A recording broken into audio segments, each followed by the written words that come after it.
Hello friends, welcome back to my channel Super Tech Angels. In this video we are going to study about perimeter and area its part second. So इस video में हम सीखेंगे parameters and area के कुछ बड़े questions के हम कैसे सॉल्व कर सकते हैं. So let's jump into the video. So first question दिया गया है हमारा A path 3 meter wide runs around the inside of a square park of side 60 meter. Find the area of the park. ये question है तो छोटा easy, लेकिन इस क्वेश्चन को सॉल्व करने के लिए पहले हमें एक रफली डायग्राम की नीड होगी. सो वो डायग्राम मैं आपको यहाँ पे ड्रॉ करके दिखाऊंगी. सो एक स्क्वायर पार्क है तो स्क्वायर शेप होगा. स्क्वायर पार्क हम यहाँ पे एक ड्रॉ कर लेते हैं.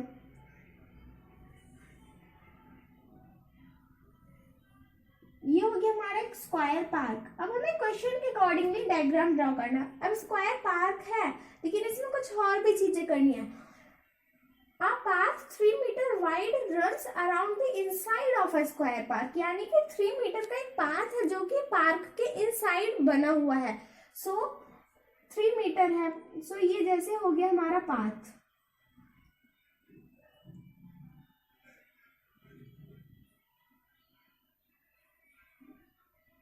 सो ये पार्क के इनसाइड है. कितने डिस्टेंस पे? 3 मीटर. सारी साइड से सारी अराउंड में 3 मीटर. ओके, सो 3 मीटर के डिस्टेंस पे है. और ये हमारा पार्क का टोटल एरिया था जिसमें से इतना पाथ है और बीच वाला हमारा रिमेनिंग पोर्शन बना पाथ बनाने के बाद. तो जो स्क्वायर साइड की साइड है वो दी गई है 60 मीटर.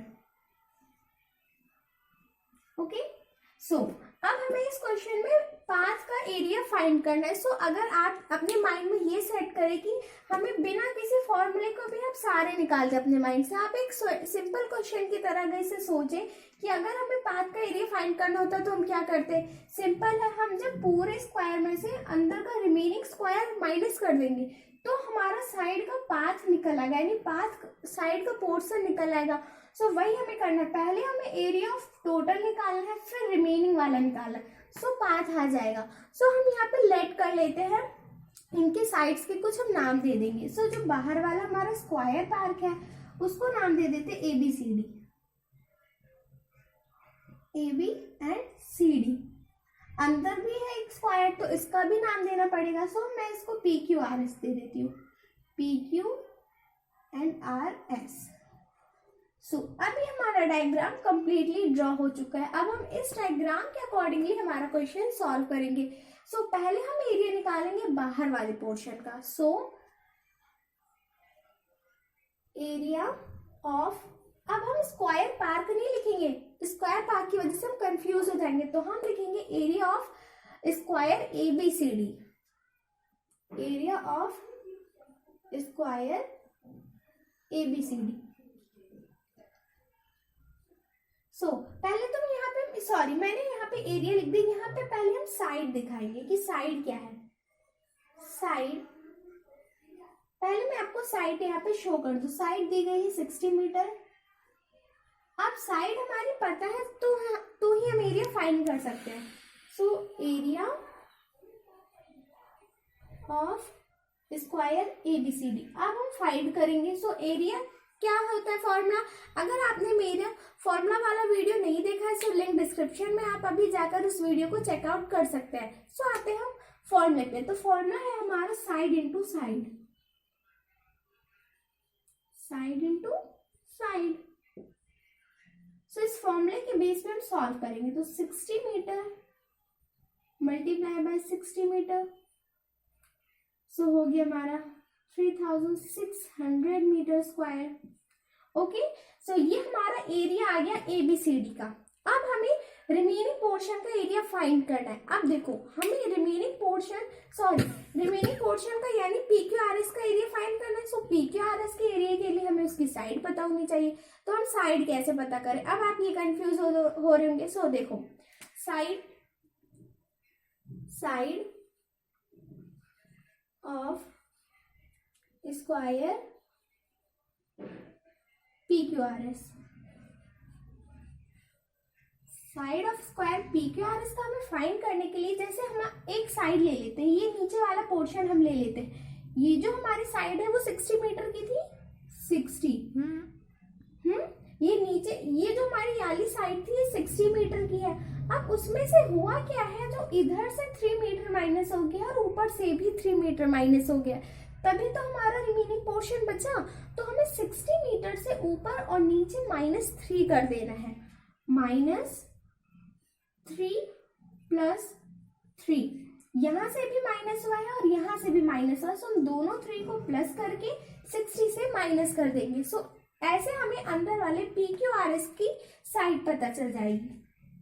सो 60 - 6, सो 54 मीटर आ गई हमारी साइड PQRS की।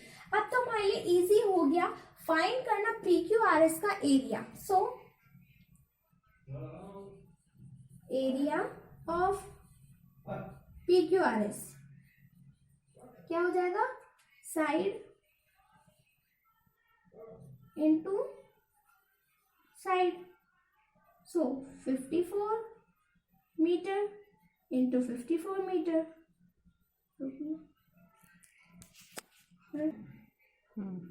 सो आंसर आ जाएगा 2916 मीटर स्क्वायर। सो ये एरिया आ गया हमारा PQRS का। सो अब हमारा जो बाहर का पोर्शन ABCD का एरिया आ गया और अंदर का रिमेनिंग पोर्शन यानी PQRS का एरिया आ चुका है। सो अब हमें फाइंड करना था पाथ ऑफ द एरिया। सो अब हम एरिया का पाथ फाइंड करेंगे।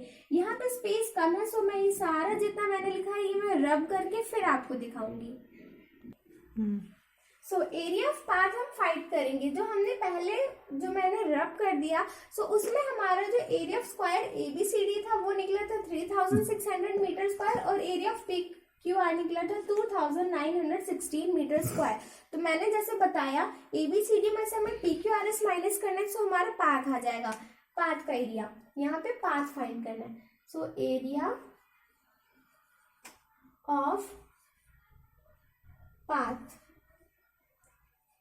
एरिया ऑफ पाथ फाइंड करने के लिए हम क्या करेंगे, area of square ABCD minus, यहां मैं माइनस का साइन लगा देती हूँ बड़ा सा, एरिया ऑफ स्क्वायर PQRS। जैसे कि मैंने आपको अभी बताया वही सेम चीज मैंने यहाँ पे लिख भी दी। अब ABCD का एरिया निकला था 3600 मीटर स्क्वायर एंड PQRS का निकला था, सो हमारा माइनस करने पे आंसर आ जाएगा 684 मीटर स्क्वायर और ये हो गया हमारा area of path. So area of path निकल आया। इतना इजी एंड सिंपल सा ये क्वेश्चन था। अगर आप ऐसे क्वेश्चन को सॉल्व करने के लिए डायग्राम की हेल्प लेंगे तो ये क्वेश्चंस बहुत इजीली सॉल्व हो जाएंगे। सब मैं आपको थोड़े बड़े क्वेश्चन सॉल्व करके शो करूंगी। सो नेक्स्ट क्वेश्चन दिया गया है हमारा, a room 12.5 meter long and 10.5 meter wide is surrounded by a veranda 2 meter wide all around it. Find the area occupied by the veranda. जैसे हमने भी पहला क्वेश्चन सॉल्व किया स्क्वायर पार्क वाला, वैसे ही है ये, बस इसमें थोड़ा सा डिफरेंस है कि उसमें जो पाथ था वो स्क्वायर पार्क के अंदर था और इसमें जो वेरांडा है वो रूम के बाहर है। सो यहाँ पे हमें एक डायग्राम की नीड है। सो डायग्राम बनाएंगे। यहाँ पे एक रेक्टेंगल है क्योंकि हमारी दोनों जो लेंथ एंड ब्रेड्थ है वो इक्वल नहीं है, सो फिर रेक्टेंगल हुआ ये। तो ये है हमारा एक रेक्टेंगुलर रूम जिसकी लेंथ एंड ब्रेड्थ है, लेंथ है 12.5 मीटर 12.5 मीटर और ब्रेड्थ है 10.5 मीटर। सो ये हो गई हमारी ब्रेड्थ 10.5 मीटर। अब क्वेश्चन में कहा है कि एक वरांडा है जो कि 2 मीटर वाइड है इस पूरे रेक्टेंगुलर रूम के, यानी कि ये है हमारा एक वरांडा।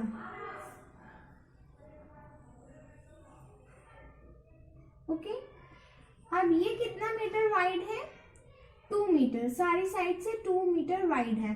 तो 2 मीटर, इधर भी 2 मीटर एंड इधर भी 2 मीटर, ये सारी साइड से 2 मीटर वाइड होगी। अब हम इसका नाम रख लेते हैं। जैसे बाहर वाला वेरांडा को इंक्लूड करके जो रेक्टेंगल है वो हो गया ABCD, अंदर का रूम PQRS।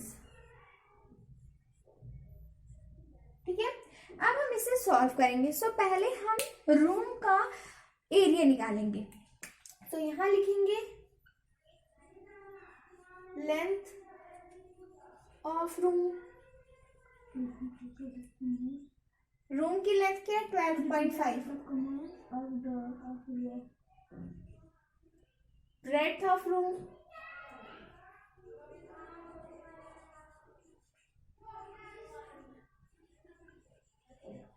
ब्रेड्थ है रूम की 10.5 मीटर। अब हमको इसका एरिया निकालना है रूम का। सो area of room L into B। So length थी हमारी 12.5 मीटर इंटू 10.5 मीटर। सो जब हम इन दोनों की मल्टीप्लाई करेंगे सो आ जाएगा 131.5 मीटर स्क्वायर। ओके, अब हमें क्या करना है, रूम का एरिया निकल आया है। अब हमें वेरांडा का एरिया निकालना था, तो उसके लिए जैसे हमने पहला क्वेश्चन किया वैसा है ये। इसमें जब हम पूरे रेक्टेंगुलर एरिया में से रूम का एरिया माइनस करेंगे तो वेरांडा का एरिया आ जाएगा। सो अब हम ABCD का एरिया निकालेंगे। सो उसके लिए हमें इसकी लेंथ पता होनी चाहिए। तो उसकी लेंथ हम कैसे पता करेंगे, लेंथ की जगह यहाँ पे मैं L यूज कर रही हूँ, L ऑफ ABCD। ABCD की जो लेंथ है वो क्या है हमारी, पहले तो हम इसकी लेंथ ये है हमारी। सो P और S की लेंथ थी 12.5 मीटर, प्लस इधर से 2 मीटर ये बड़ा है, 2 मीटर ऐड कर देंगे। ऊपर से भी इसकी लेंथ 2 मीटर और है, सो 2 मीटर। सो हो जाएगी ये हमारी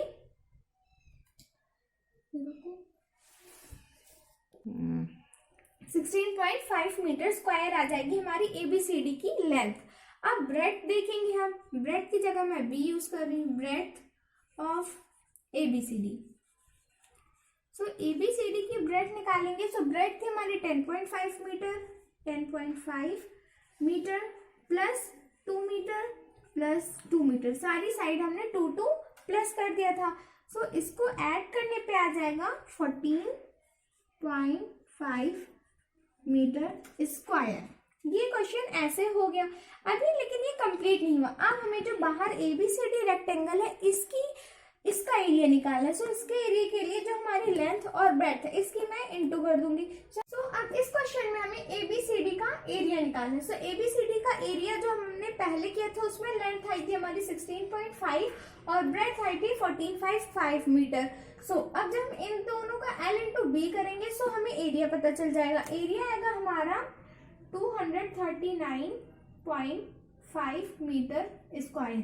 यह आ गया एरिया हमारा ABCD का। अब जब हम ABCD में से PQRS माइनस करेंगे सो हमें एरिया ऑफ वेरांडा पता चल जाएगा। सो हम यहाँ लिखेंगे area of ABCD minus area of PQRS। Okay, so area of ABCD आया है 239.5 मीटर स्क्वायर और एरिया ऑफ PQRS आया था 131.25 मीटर स्क्वायर। ओके, जब हम इसमें से ये सब्ट्रैक्ट करेंगे सो आ जाएगा 108 मीटर स्क्वायर आंसर। सो जो हमारा वेरांडा की एरिया था, क्वेश्चन में पूछा था area of veranda, so area of veranda आ गया हमारा 108 मीटर स्क्वायर। ये क्वेश्चन बहुत ही इजी था। अब मैं आपको एक ऐसा क्वेश्चन सिखाऊंगी जिसमें एक गार्डन होगा या फिर कुछ भी होगा, उसके 2 पाथ गए होंगे। ये क्वेश्चन आपने बहुत जगह ऐसे क्वेश्चंस देखे होंगे, तो अब मैं वो सॉल्व करके आपको शो करूंगी। सो नेक्स्ट क्वेश्चन दिया गया है हमारा 2 cross roads each of width 5 metre run at right angles through the center of rectangular park of length 80 meter and breadth of 50 meter and parallel to sides. Find the area of path. इस question में हमसे कहा गया है कि एक rectangular park है rectangular park, उसके बीच में दो एरिया गए हैं, दो पाथ गए हैं जिसकी length 80 metre and breadth 50 metre है। ओके, सो हमें निकालना है path of the area. So उसके लिए हमारा एक डायग्राम बन के रेडी होगा। डायग्राम होगा, पहले एक रेक्टेंगुलर पार्क बनाएंगे हम।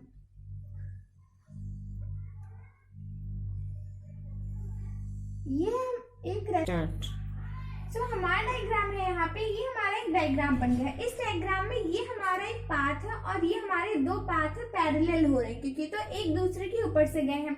यहाँ पे ये जो साइड है ये दो बार कवर हुई, एक पाथ ऐसे आया तो फिर एक कवर हुई और एक पाथ ऐसे यहाँ पे, यानी कि यहाँ पे इसके दो कोटिंग हो रखी है और ये हमारा नॉर्मली पाथ है। सो हमें पाथ एरिया निकालना है पाथ का, ठीक है।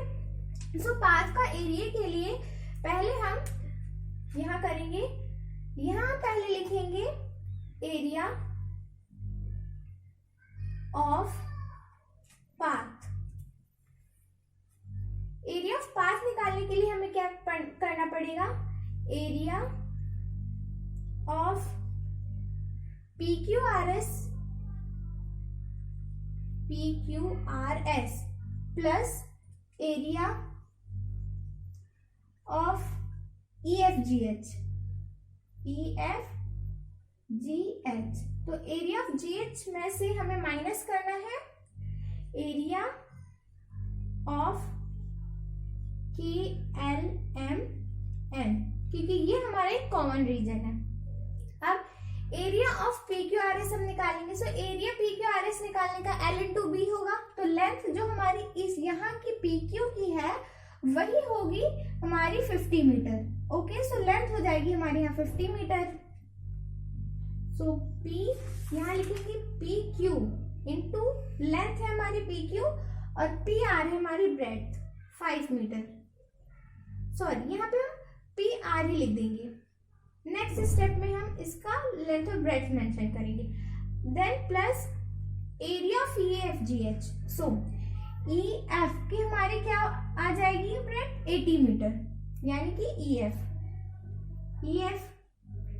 इंटू अब इसके EG into EG breadth. Okay, अब माइनस करना है KL हमारा 5 मीटर का था। सो KL इंटू KL में से ही हमें KL माइनस कर देना है क्योंकि यहाँ पे इसकी दो बार कोटिंग हो रखी है। तो हम माइनस करेंगे तभी हमारा एरिया पता चलेगा पाथ का। सो PQ हमारा कितना था, PQ था 50 मीटर इंटू PR था 5 metre, bracket close, plus E और F था हमारा 80 मीटर, मल्टीप्लाई EG था 5 मीटर, माइनस KL था हमारा 5 मीटर और यहाँ भी 5 मीटर। सो अब हम इसकी मल्टीप्लाई करेंगे। So 55 = 250 metre square plus 8 5 = 40 and 0 400 metre square हो गया, माइनस 25 मीटर स्क्वायर। सो हम इन दोनों को ऐड करके 25 को जब माइनस करेंगे, मैं आपको इसका एडिशन और सब्ट्रैक्शन एक ही स्टेप में बता दूंगी क्योंकि यहाँ पे स्पेस थोड़ा कम है। सो हमारा आंसर आ जाएगा 625 मीटर स्क्वायर आंसर। ये था हमारा पाथ का एरिया। इस क्वेश्चन में बहुत इजी सा बेसिक सा क्वेश्चन था। इस क्वेश्चन में हमें जो एरिया ऑफ रेक्टेंगुलर पार्क है उसका पता लगाने की जरूरत नहीं थी क्योंकि सिर्फ एरिया ऑफ पार्क पूछा गया है और एरिया ऑफ पार्क हम इजीली बता सकते हैं बिना एरिया ऑफ रेक्टेंगुलर पार्क को निकाल के। सो आई होप ये कॉन्सेप्ट आपको समझ आ गया होगा क्योंकि काफी इजी था। So please like share and subscribe. Bye bye.